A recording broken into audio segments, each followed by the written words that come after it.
மிசா வழக்கிலே கைது செய்யப்பட்டு ஆசிரியர் அவர்கள் சிறையிலே அடைக்கப்பட்டார். 9ஆம் நம்பர் சிறை.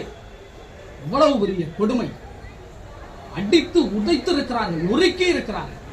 விடுதலை சண்முகம் அவர்களை ஒருத்தரா அந்த ரூம்ல கொண்டு போய் தடியாலையும் கம்பாலையும் அடிச்சு ஆசிரியர் எல்லாம் துவைச்சி அனுப்புகிற பொழுது ஆசிரியர் அவர்கள் சண்முகம் அவர்கள் மீது விடுகிற அடியை, அவருக்கு ஆபரேஷன் நடந்திருக்குன்னு அடி வாங்கிட்டு மறுபடியும் வந்து அவர் தடுக்க போறார்.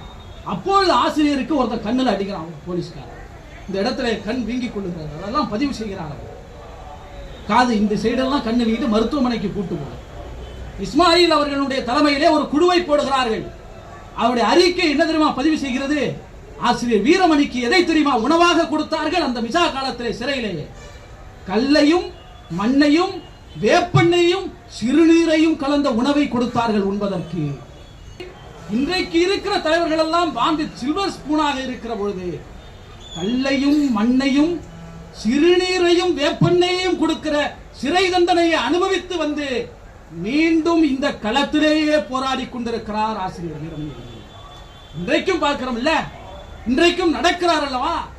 வருகிற தலைவர்கள் எல்லாம் உங்களுக்கு வயதானதையே நாங்கள் மறந்து விடுகிறோம், நீங்கள் எங்களை விட வேகமாக போறீர்கள் என்று சொல்லுகிறார்கள்.